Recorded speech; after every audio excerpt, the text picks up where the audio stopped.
Good morning. I'm just closing the window here. You can tell that I'm in sunny Spain. So just welcome to the last of the Buying Platform investor matching sessions that we're doing this year. Just before I jump into an explanation of how we're going to handle the event today, I'd just like to explain very briefly for those of you that don't know Buying Platform, how it works and why personally or generally it's a very interesting acceleration platform. So Buying basically organize paid pilot schemes, open innovation paid pilot schemes for corporate partners. So what they do is the corporate partners say the requirements they have, the problems that they need solving. They then bring in on a load of startups. They do a matching. The corporates then decide which startups they'd like to launch pilots with, and then there's an acceleration program during which the paid pilot is run. As part of that acceleration program, we connect up at the same time startups with investors that might be interested in them because they fit their investment thesis.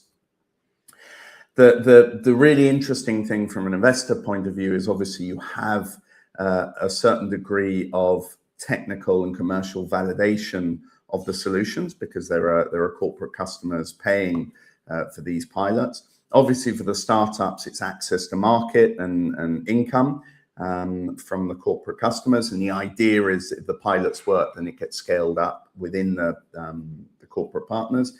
And obviously for the corporate partners, it's great because it gives them access to innovations through a very organized and very well-run acceleration program.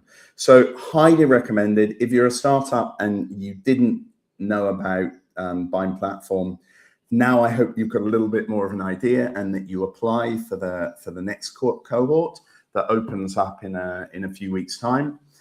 If you're a corporate and you didn't know, well, again, and obviously if you're an investor, well then you've got the message too, and I hope that you enjoy today's event. Now, just to explain how the event today will work, in a second I'll bring on Victoria from Abac Capital and José Luis from Bullnet Capital. They'll very quickly describe their investment theses so that you understand better where they're coming from. And obviously, if you're a startup, then you can know if you fit or not their investment thesis. And then we bring on the startups that we'll be presenting today. There's 5 of them, and each one has 4 minutes for a pitch and 5 minutes for Q&A. The Q&A in theory is José Luis and Victoria. However, if you're in the audience and you have a question for one of the startups, please feel free to upload it to the chat, either in YouTube or LinkedIn or Facebook, which are the 3 platforms we're streaming on today. And I'll make sure that it gets added onto screen and answered by the startup. If obviously it's already been answered, I'll just put it up on screen and we'll move swiftly on. And if it hasn't been answered, then I'll make sure that it's answered. So without more ado, welcome Victoria, welcome José Luis, and it's up to you guys. Just if you could talk through your investment thesis quickly. Victoria, you go first. You're up there on the top right. Well, thank you so much for the invitation, first of all. I work in Abac Nest, which is an early stage VC here in Spain, and we do pre-seed and seed. We do tickets in between 300K and 500K with the ability to follow up to 1 million per company. We're focused on B2B SaaS. And Abac Nest is the vehicle, the venture capital vehicle inside Abac Capital, which is a private equity and venture capital that manage more than 800 million of assets under management. So that's kind of what we do. Fantastic. José Luis, would you like to do the same? Yes, hello, good morning. Thank you for the invite. I'm José Luis Gómez from Bullnet Capital. We're a deep tech fund here in Spain. We invest in companies ranging from enterprise software up to, well, until semiconductors and microelectronics, photonics, medical devices for non-invasive diagnostics. and we can do investments from 500K up to 5 million per company in successive follow-on rounds. And very happy to be here with all of you. Wonderful. Thank you very much. So the first startup to present is Deduce Data. The only thing is I can't see the representative from Deduce Data here in the backstage. So what I'll do is I'll bring on Dan from NNEAT, who was going to present first. And if Dan, you could start sharing your screen, then we'll move swiftly on. Thank you very much. But yeah, hang on, give me a second. No worries. Earphones in, being pulled forward here. So there is MFF in the backstage. They have as their name. I'm not sure who that is. Hang on a second. Let me see. Was this slides? Video file. Sorry about this. Normally it's share screen. Quite smooth, but don't choose it. Let me see what happens. I get to choose a screen. Okay. Perfect. Got you here. Okay, Dan, it's all yours. And when you see me appear back on screen, it means that your 4 minutes are up. Although I know you do quite well, so you'll probably finish a few seconds before I appear. Good Gosh, thank you very much. Okay, Tom. Hi, Victoria. Hi, Jose Luis. My name's Dan Brett. I'm the CEO and a founder of NNEAT. NNEAT is a continuous cyber threat exposure management. So we're a cybersecurity company. We're B2B SaaS. We discover every exposure you have, and you act before those get exploited by AI and other nasty situations.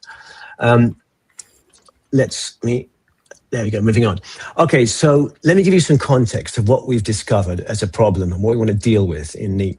So we found that whilst very large organizations, Fortune 2000, are running what Gartner calls CTEM, which is Continuous Threat Exposure Management, they tend to use very expensive point tools to basically cover their exposures and have a team of 15 people.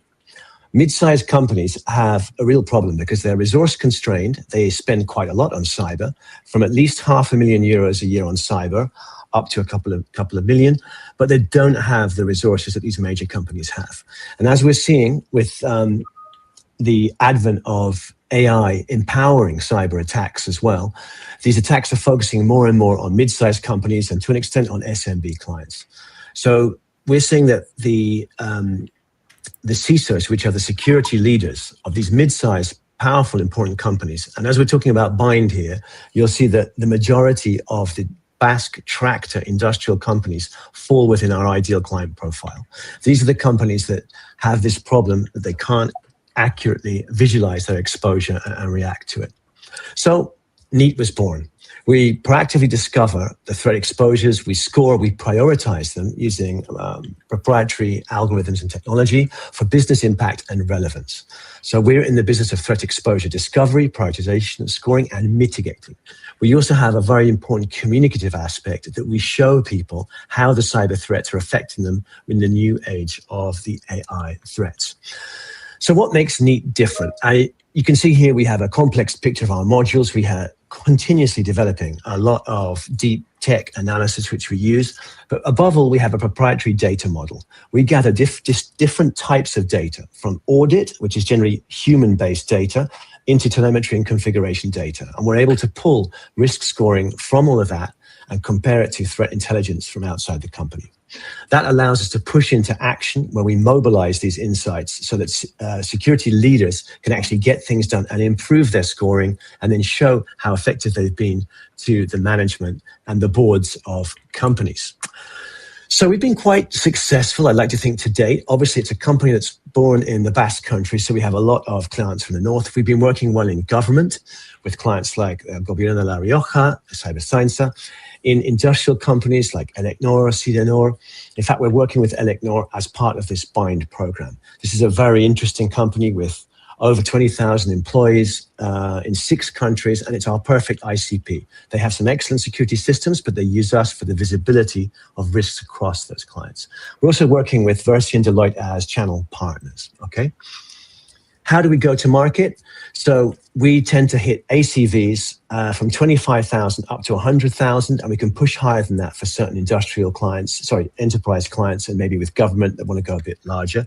And we have dedicated channel tools already built to help manage that. Why now? Well, in cyber, the world is really in revolution about Claude mythos. Gartner has defined two key areas, CTEM and preemptive security, which are pushing the purchasing decisions of major companies and our ideal client profiles. Both of those frameworks apply to NEAT as a company. So we're with the analysts, and we're here to help against the AI threats. Our team is very experienced. This is my second startup. I did Countercraft before. We sold mainly to governments and military, and this is a bit of a broader pitch in NEAT, but we're also backed as well by Manu, the president of Versia, where we span out of. And Versia, as you know, founded Panda Antivirus, so we have some great cyber DNA in the team. We've closed our funding at 800K of equity, about 150K of grants, so about $1 million back in December. And we're looking to our next round in the end of this year in autumn and to the beginning of 2007. We spoke to Abac Nest before, and I believe that you made an investment in Sterion, which is a similar space, but Sterion are very industrial. We're a much broader approach and cover a much wider market space. Obviously, Bullnet, I've seen there's an investment in NTech, which is somewhat similar in their approach to threat intelligence, but we cover a lot of the internals of the company as well. I think they could be very good portfolio stable partners. I'd love to talk more and answer more questions. So that is neat. What kind of questions do you have that you'd like to bring up with me? Brilliant. Thank you very much, Dan. So Victoria, José Luis, it's all yours. So Victoria, if you'd like to start again, and I'll come back in 5 minutes' time. Yes, thank you, Dan, for your incredible presentation. I just wanted to ask you, where's the moat of NEAT? I've seen a lot of cybersecurity. I'm not technical, but I would like to know what differentiates you from the other cybersecurity that are growing in this space. Right, great question, because there are thousands of products in cybersecurity. There's not a problem with the number of products. There's a number of clients want to reduce products. Okay, our moat is in a couple of areas. First of all, we're concentrating on mid-market, but international mid-market. So these would be large Spanish companies. We're not going first for the banks, which a lot of cybersecurity companies do. So we're building specific tooling and specific features for this market space. Secondly, our data model. As I said, we're acquiring unusual and unique data across a lot of silos that are often ignored by security products, especially with our incorporation of audit and human-based data, which is necessary for compliance and certain other areas, and the ability to pull insight across wildly differentiated data separates us from other companies, okay? But to a certain extent, also, as in many cybersecurity companies, it's an execution play. We need to go fast to market in the right space. We think we've got a sweet niche spot here in industrial mid-sized companies. It's selling well so far. And we do have this differentiation in data model, our own algorithms that analyze that data, and the kind of clients we're going after, okay? Thank you so much. Okay, thank you, Dan, for the presentation as well. One question: how do you gather the information, the internal information of these companies, your clients? Okay, that's a good question. So we have a number of systems that can do it. We have a modularized system. There's about 6 modules up and running. Internal data we would gather via a least invasive to a most invasive system. Least invasive is, as I said, audit data. We have AI-powered audit systems that can go in, be branched off and sent via agentic systems to different departments to go and gather data through interview-based processes, very much like an ISO 27001, which can in fact be used to supplement. Then we move into our, we have an endpoint agent collector for people who want to integrate and gather configuration details on actual operating systems across their deployments. And we also have a connector module, which allows us to access other cybersecurity systems, because we sit above all systems and provide a cohesive view of security posture. So we're able to gather directly from API those systems. And those normally build up what we do internally. Those 3 systems are what we use to gather data. So it's audit, human-based data, configuration telemetry, and then other security systems. And we pull them all into a central deposit base. Mm-hmm. But it's, We also cover external because the other thing we've noticed in deployment and execution on cyber, many products sit on the shelf because they're too difficult to integrate. So we can be deployed on what we call our zero integration model, where we don't tackle neither the API or endpoint configurations until later in the game. We can actually give people a lot of value just using our audit-based approach. In fact, that's one of the reasons why we're popular with government, because they can handle hundreds of ayuntamientos, town halls, without forcing a technical integration at the beginning. And once they see the value of the data and they want better and more precise data, they then move on to the more invasive modules. Over to you, José Luis, perdona. Yes, thanks. No problem. So basically, you're gathering the information using software. So when you mention the AENZ endpoints, it's only software, or it's also some kind of hardware device that you plug into the network of the client, or? No, it's software based. What we're doing is providing, and it's quite exciting because it's doesn't make sense. It's an agentless agent. So we basically have small scripts that basically install pieces of software they pull down via a distributed software batching system, pull into an agent, gathers some data, sends it back, and then disappears off the system. So it's not as heavy as running an entire agent, like a CrowdStrike or something, on all of the endpoints. And it can be quite useful for gathering the kind of data and information we're interested in. Normally, it's some process that we run at boot time on operating systems, and we use that to gather data. Mm-hmm. So ephemeral agents, they might be called as well. These are agents that don't hang around the system. It's normally tolerated a bit more by the IT systems, but that's an alternative. We can also piggyback on the back of other agented systems that are out there that the IT companies are already, the IT departments are already supporting. Agents, like you said, this area often impacts deployment of systems. So that's why we're keeping a light touch, but if needed, we can go deeper when necessary with certain clients. Mm-hmm. Most clients ask us if we have that capability. They say it's very important. When it comes to deploying the system, they tend not to use it. So it seems to be an important feature to have to play the game, but perhaps not to be deployed. Okay. Okay, thanks. Wonderful. Thank you very much, Dan. Very well explained. And I'm still not sure where the person from Deduce Data is. I've still got this MFF in the backstage. But what we'll do, we'll jump on to Zeru Drones. Anda has everything ready. So Anda, all yours. I'll be back in 4 minutes' time. Okay, thank you, Tom. Good morning, everyone. My name is Sander Meistei. I'm CEO and co-founder of Zeru Drones. At Zeru, we automate industrial inspections in complex environments through autonomous drones. So industrial downtime is a massive pain point. Every hour a bridge crane stops or a heavy machine fails, thousands of euros are lost. A current standard inspection means stopping production, mounting scaffolds, and putting workers at risk. It's manual, slow, dangerous, and in many cases, a reactive way of inspecting the asset. Standard drones fails here because they lose signal in the complex GPS denied and high interference environments of heavy industries and infrastructures. Zeru provides the only hardware-agnostic AI brain for autonomous inspection. Our 4 technologies turn any drone of the market into an intelligent inspector. This approach allows us to adapt faster and better to the client's need without the cost of custom hardware. So we don't create or sell drones. We are a software for creating those inspectors. Our process is seamless. One click for launch, autonomous navigation in these environments. Then we analyze all the data with AI in the edge for the fluid detection, identification, and then we sync all the reports, all the 3D models in the maintenance system of the client. We deliver zero human risk in the inspections, 70% faster inspections, and we reduce the cost in 50%. But a single flight is just a photo. Recurrence is what creates the real change. So with this technology, with this software, we move clients from reactive to predictive maintenance, identifying anomalies before they became failures.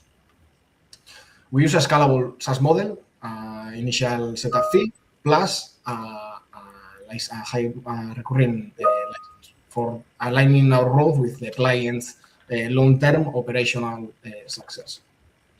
We are targeting a $12.8 billion niche. Our goal is an 85 million zone by becoming the standard for autonomous monitoring in European manufacturing and logistics. As you see, Zeru sits in the high-end autonomy and multi-industry, while giants like DAI depends on GPS and other competitors are limited to single-use environments. Zeru is built for high-interference, complex industrial environments, and the base is replicable in different sectors. We are validating this with leaders like GH Cranes. We are in advanced talk with top logistic integrators, and we have just been awarded for National EMAS Drone Prize for Aerospace Innovation of NNEAT.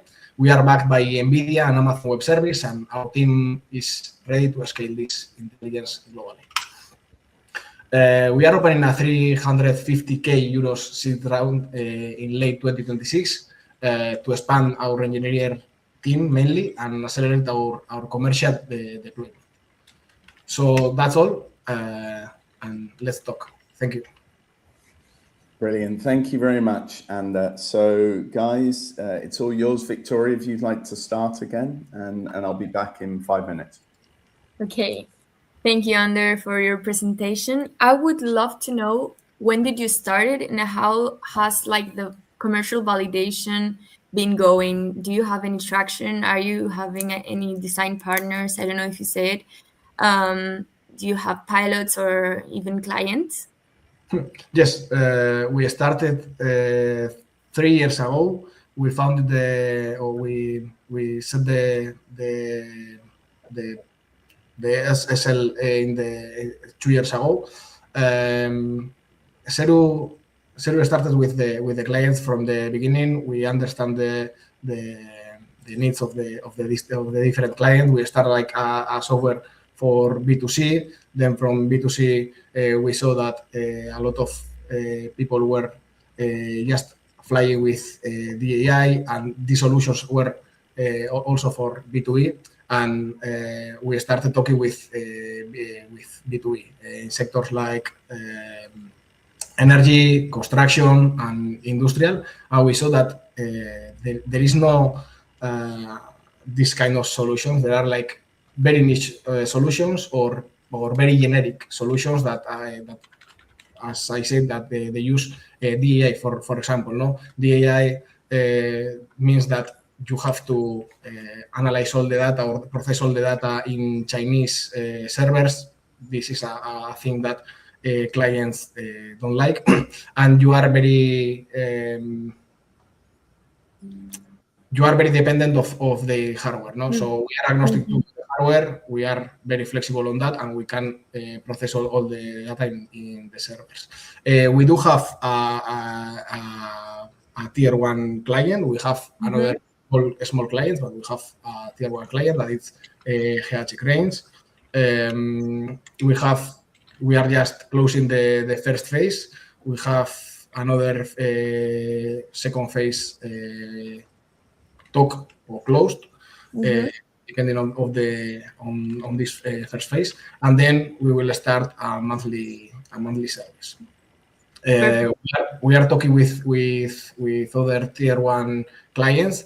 The process of selling is a little bit slow. We can close nowadays with the team that we have. We can close a client in 5-6 months. So we want to be faster in that process. Okay, perfect. Thank you. Yeah, thank you. Thank you, Ander, for the presentation. Just I had one question. You mentioned before that you are not manufacturing hardware, if I understood it correctly. So basically you rely on third-party drones. And which other parts of the supply chain for the entire solution, which are yours, which are from third parties? Okay, so as you see in this slide, we have developed. Well, you're no longer sharing the screen, but it doesn't matter. Sorry. Just explain it. No, don't worry. It doesn't matter. We have developed 4 core technologies. The first one is autonomous flight. The second one is Swarm, an intelligence, communicative intelligence for the drones to build a swarm of drones and be capable of driving different drones with just one computer. We have machine learning tools for the automated analysis, and the GPS denied system of navigation is also ours. These four technologies enable us to create intelligent drones. Any drone of the market, we are compatible with any kind of drone of the market. We are compatible with DAI, with Autel, with Parrot, with open source hardware. So we don't produce hardware. We understand the client's need. We take the drone that fits better for their needs, and we make the drone intelligent for autonomous navigation and inspection. Okay. And the inspection devices are cameras, basically, or?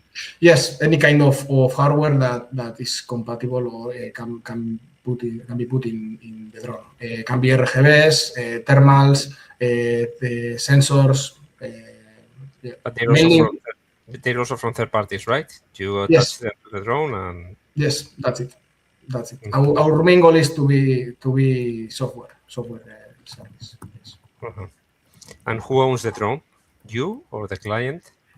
That's a good question. Until this year, until January, the clients was the owner of the drone, or they purchase the drone and we make them intelligent. Now we have a second option, that is we take the drone and we have like renting of the drone. So we charge our maintenance system plus the drone, and we take charge of the issues of the drone and the maintenance of the hardware too. Okay, thanks. Yeah, thank you. Thank you very much, Anda. And just before we jump to the next one, we had a question about how they can pitch. Well, as I was explaining at the beginning, this is part of the buying platform acceleration program, and I did answer, but it reopens the next cohort. You can apply as of the 3rd of July. So that would be the suggestion. Deduce Data have abandoned us, so I will bring on Juan from Ubitelcare. Juan, if you could just share your screen, please.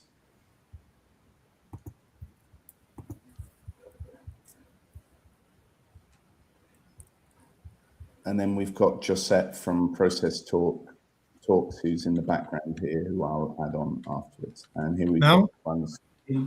Yeah, you're on full screen. There you go. If you just put it full screen. Yeah, perfect.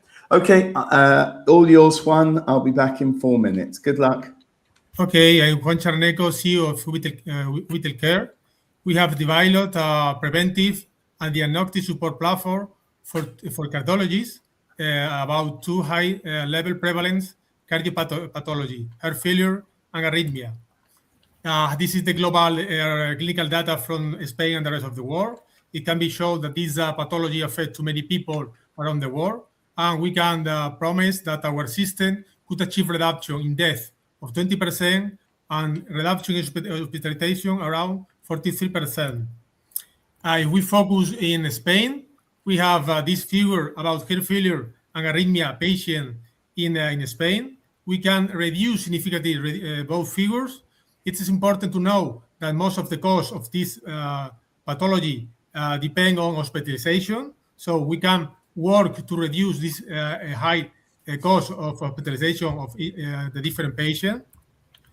Our system is composed by software and hardware. We have developed all the algorithm as a SaaS service. We have all in our backend. We have a running advanced algorithm developed specifically for heart failure. The hardware is from an external provider. We can work with whatever provider in the market. We're now currently working with Fitbit from Google, and we can work with Apple, Samsung, etc. It's important to know that we are the only company that have developed our own algorithm focused completely in heart failure and arrhythmia. This is the different characteristics of our system. It's not invasive, flexible sensorics, real-time dispatch and processing, alert generation, early detection of heart failure event, interoperability, and of course, low cost. We can compare current model and our solution. The current model is have uncontrolled patient at home, delay diagnosis, reactive system to emergency, and those systems are very expensive. Whereas our solution offer continuous home monitoring, timely and remote follow-up by professional, early identification of risk event, and it's important to highlight that we will achieve reduction in system pricing and hospital costs. We are mainly a B2B sales to public and private hospital system and mutual. We can offer our total system around 600 euros. We can offer rent per use around 50 euros per month and a cost of maintenance and updating of 200 euros per year. This is a comparison with other competitors in the market. It is important to highlight that we have a unique algorithm and advanced clinical signal processing for heart failure. We are not a monitoring company. We have developed a concrete algorithm in order to process in real time in the cloud data SaaS all the vital signal to detect heart failure and arrhythmia problem in patient. This could be a forecast of the incomes of the next year. Are promising. Our team is balanced between engineer and clinical people. We have the head of heart failure unit of Hospital Macarena, Alejandro García Mayoral, in our team. And the investment we need around 500,000 euros in order to introduce our platform in the market, completely certificate and inside at least 2 public and 2 private hospitals. We can co-invest with NISA with this figure, and it's important to highlight that Google has selected us as Google International startup as a promising technical company. Well, this is my presentation. I'm happy to talk to you. Thank you very much, Juan. So guys, it's all yours for the questions. If you'd like to start, Victoria, and then I'll do the same. I'll be back in 5 minutes. Perfect. Thank you so much, Juan, for your presentation. I wanted to know a little bit, how are you validating this data that I don't know if I understood well, but in the first slide you said that it can reduce the deaths up to... Yeah. How are you validating this data? Yes, because we have validating in real environment, clinical environment, in Hospital Macarena in Seville. We have checked the complete system with real patient, with real heart failure patient from this hospital. And it is important to highlight that there is a study from Bellvitge Hospital in Catalonia that use a system not automatic as us, because we take all the clinical sickness with whatever it is automatically. They have check a system not automatically, and they have discovered these figures. So our system is the intention is similar, but we are more developed, much more better, because we automatic all the different capture of the signal in order to be used very easily by the patient. But this research can be compared with us in order to know more or less the final result of the patient, in parallel with the real validation with real patient here in Seville at the hospital. Okay, thank you. Yes, thank you very much, Juan, for the presentation. One question: who is your end customer? Basically, are you selling directly to the end user that wears these devices, or to hospitals who prescribe? Yeah, these? well, our idea is our main customers are private and public hospital. We are in contact with different distributor and big companies such as Telefónica, Tustan, Abbott. In order they will be the last connection with the hospital, and we will be their technical provider, their product provider. I think it's not intelligent to try to find different hospital is more logical to support with a big company as using our system as a new product. That's our strategy. Mm-hmm. And with insurance firms, are you in Sorry? touch with insurance firms, Sanitas Yeah, we have, or the like? Yeah, we have talked to Sanitas. Sanitas is very proactive with this kind of system. So Sanitas could be a very nice client for us. Yes, for sure. We also have talked to Quirón, the hospital in Madrid. So we have contacted with several potential clients powerful here in Spain. Yeah. Okay. Wonderful. Well, if you've got any last questions, far away, and if not, we'll move on to the last one. José, thank you very much, Juan. And here we have José from Process Talks, and I have your screen all. Oh, just need to put it full screen in presentation, and then.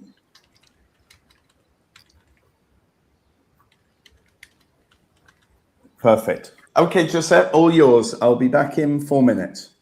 Good luck. Okay, thank you very much for the introduction.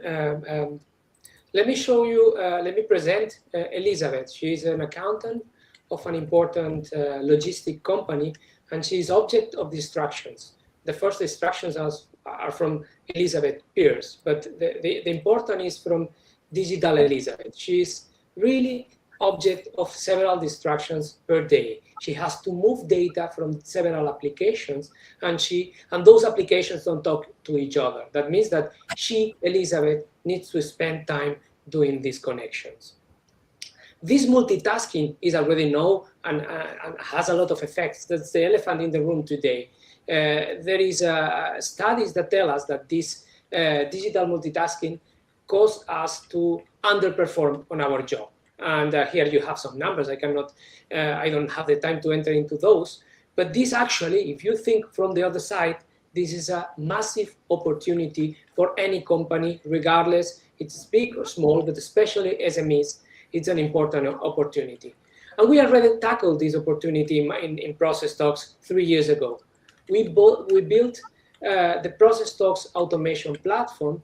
This is a platform that you can, in natural language, describe automation flows that incorporate AI, so that some of the cognitive tasks can be done for a large language model, and you can connect and deploy in seconds your process. But actually, we want to go a step further with this platform, this technical platform that we have. Why not to simply verticalize the flows one can design in this platform for particular sectors? And this is simply needs the last mile technical effect, which is build the sector automations and build a simplified UI. I think the best thing is to report on the contract we have with the Spanish Association of Tax Advisors. There, let me just show what we are building there. This is actually the prototype that we are building. As you can see, we can, for instance, deploy several processes that are very common for them, like, for instance, asking for the financial data from a customer or onboarding a client. Here you have very simplified automations that use AI, for instance, to validate the documents that you are uploading. With this, you can get a very simplified and very easy to access processes that the people working on this sector can use and benefit from. So we are not just working for this type of sector, but we want to horizontally expand. For instance, we have a deal with them, but we want to also talk with the Col·legi Oficial de Gestors Administratius de Catalunya, from which we have been collaborating. So the same type of processes are very similar, can horizontally be deployed for different sectors, reaching hundreds of customers in an easy way. But actually, we are also considering to expand in another sectors. For instance, an example, we are talking to a cluster, automation cluster in La Rioja, so that we can find particular cases where we can build an ultra simplified set of automations that they can benefit from. Okay, so why to invest in process dogs?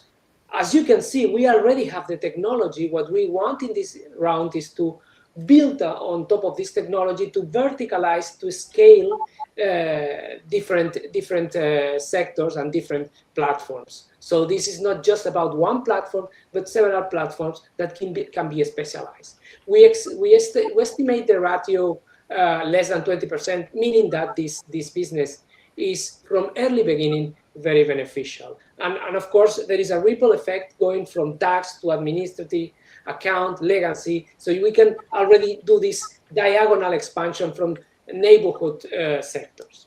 Last but not least, what we are asking a flexible investment round between 5Ks and 500Ks and 750Ks. The good news is that we are a company very technological, meaning that we already, for instance, in 1st of June, we started a project with the EU, which has already more than €500,000 for technology that is similar to what we will build in this round. And of course, this is the use of funds. So thanks for the attention, and I'm willing to answer any question you may have. Wonderful. Thank you very much, José. So I'll just remove your screen. And Victoria, your turn again. Thank you so much. Thank you, José, for your presentation.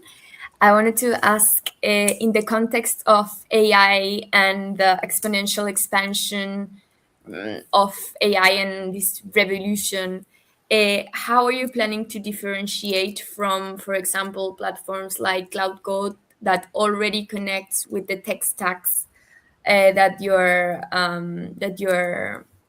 saying? Like, what is your long-term differentiation that will make you win?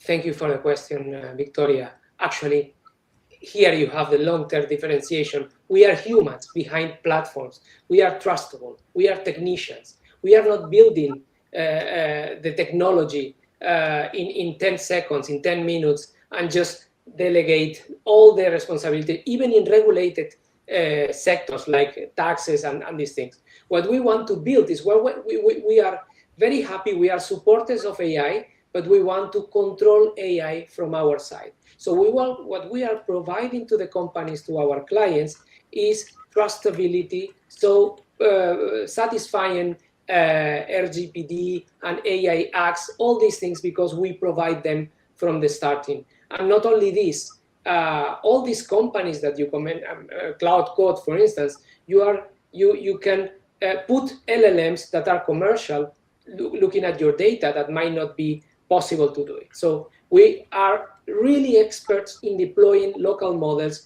in conjunction with these platforms that I mentioned. So I hope this is clear. Victoria. And do you use AI in process talks, and how do you use it? Of course, we use any type of AI, from really commercial models to really local models. So whenever there is fit for local models, now in the last month there has been a rise, for instance, with Gemma for local model that can run locally, can do very same job as commercial Gemini, Flash, or GPT 5.4 or whatever. So we are really experts in detecting when a local model can be fine for a particular task, cognitive task, and this is where we can excel in this way. So in Spanish, as you might know, no mates moscas a cañonazos. So this is where you can rise that, ask for that. Perfect. Thank you, Josep. You're welcome. So, thanks, Josep, for the presentation. One question: what is your typical sales cycle? My typical what? Sorry. Sales cycle, since you first get in touch with a customer until you close the sale, and also the services associated. So that thanks, José Luis. So what we propose in this round is to escape from this sales cycle. In this traditional looking for customers, we are very small, so getting 1,000 clients is hard for us. What we want is to get of course, doing the traditional sales cycles and get as much visibility as possible. But at the same time, we want to go a bit also from sectors that we can really understand and go a bit top down for this. This might prove interestingly, because then when you close a deal, as we did with the Spanish Association of Tax Advisor, that means that we have 1,000 companies that can be looked at your product and can trust.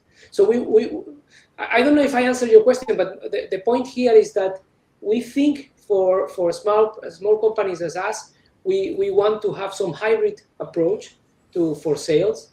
That of course we will have our sales representatives looking for selling our products, but also especially trying to look for good deals and with associations that help us to go fast. Mm-hmm. Okay. And I have another question.